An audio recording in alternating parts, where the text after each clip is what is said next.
चढ़ते हुए मार्केट में पैसे बनाना आसान होता है, बहुत लोग बनाते हैं, पर डूबते हुए मार्केट में पैसे बनाना बहुत ही ज्यादा मुश्किल होता है।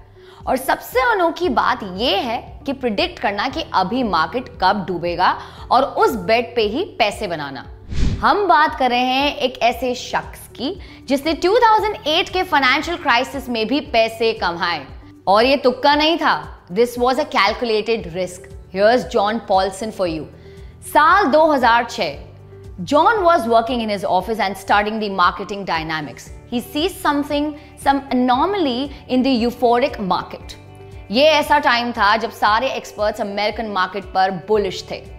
Everyone was of the opinion कि यूएस की हाउसिंग मार्केट हमेशा ऊपर ही जाएगी, because every year they were seeing growth in property sales and housing loans. But John was skeptical of this endless growth. He felt कि housing market बहुत ही ज्यादा कर्ज में डूबा है और ऐसे ग्रोथ ज्यादा टाइम तक नहीं रहती है। He became bearish. He predicted कि ये बबल बन रहा है तो ये कभी ना कभी तो फूटेगा। So he wanted to make money when everything falls down. And he made it. When markets fell तो उसके फंड ने टोटल $15 बिलियन कमाए और उसने खुद ने 3 से 4 बिलियन डॉलर्स। तो जानते हैं ये कैसे हुआ? There were two kinds of loans. Number one, prime loans. ऐसे loans जिसकी बैंक को पूरी गारंटी है कि पैसे वापस आएंगे, because they were given to people who had good credit rating and decent financial condition. For these borrowers, banks will charge lower interest rate because of low risk. Number two, subprime loans. ऐसे loans जिसकी guarantee ज्यादा नहीं होती। उसमें से कुछ लोग दे सकते थे, कुछ नहीं, क्योंकि उनको लोन देते समय ज्यादा बैकग्राउंड चेकिंग नहीं की थी। तो अब आप बोलोगे कि ऐसा क्यों? उसके कई रीजंस हैं। रीजन नंबर 1 कि कर्जा बहुत ही सस्ता था, यानी interest rates were low.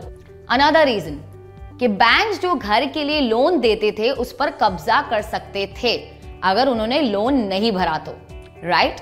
And that was a sufficient reason for banks to become careless. पैसे नहीं दिया तो घर लेंगे और वो घर की वैल्यू तो हमेशा बढ़ेगी ही। इस लॉजिक पे उनको पूरा विश्वास था। एंड ये रिस्की लोन है, इसके वजह से इसका इंटरेस्ट भी ज्यादा ही था कंपेयर टू प्राइम लोन्स। और बैंक्स सभी लोन्स का सिक्योरिटाइजेशन करते थे।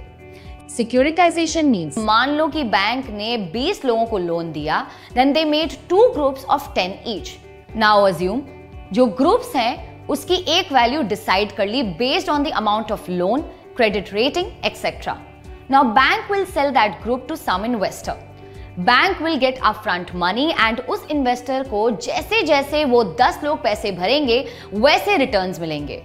Here's the thing, the customer doesn't know कि बैंक एंड इन्वेस्टर के बीच ये ट्रांजैक्शन हुआ है। कस्टमर तो बैंक के साथ ही डील करेगा, बट वो कस्टमर का पैसा bank will transfer to the investor. वो एक ग्रुप की एक सिक्योरिटी जैसे ट्रांजैक्ट करते हैं, जैसे लाइक एन ETF और म्यूचुअल फंड यूनिट।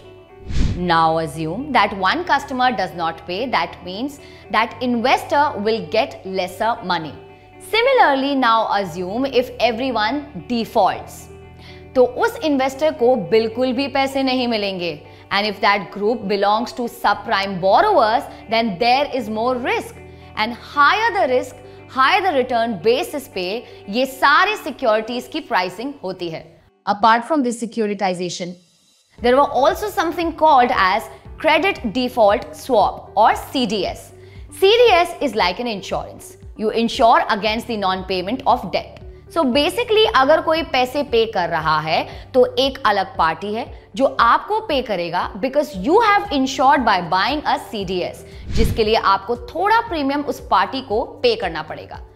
इसका मतलब if everyone is paying loans properly, CDS की जरूरत नहीं होगी। इसका मतलब उसकी डिमांड कम होगी and by that logic the price will also be lower. But if there is some issue with the economy or in an industry, then कोई तो डिफॉल्ट करेगा and CDS की भी डिमांड बढ़ेगी। That means अगर किसी को CDS पे प्रॉफिट बनाना है, then they have to buy CDS when its price is low and sell when its price is high. Which means when the times are good, price of CDS will be lower and at that time you buy CDS, but when times are worse, then price will be higher and you sell CDS and make a good profit. That's exactly what John did. He bought CDS on subprime mortgages before 2008 crisis when the bubble was forming. No one believed in and everyone thought that he is making a big mistake and that he will lose his money. Then in 2008, the storm hit. Lehman Brothers fall, markets plunge and fear grips Wall Street. The very banks that mocked John were now scrambling to buy back the CDS contracts at exorbitant prices. He made his fortune when others were crying and becoming poorer.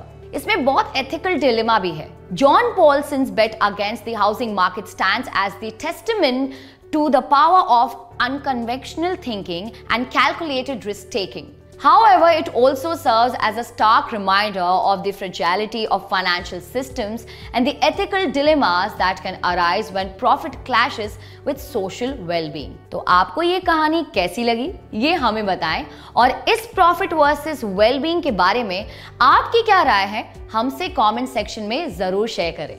If you like the video, do share this with your friends and do not forget to subscribe to ICICI Direct. Investment in securities market are subject to market risk. Read all the related documents carefully before investing.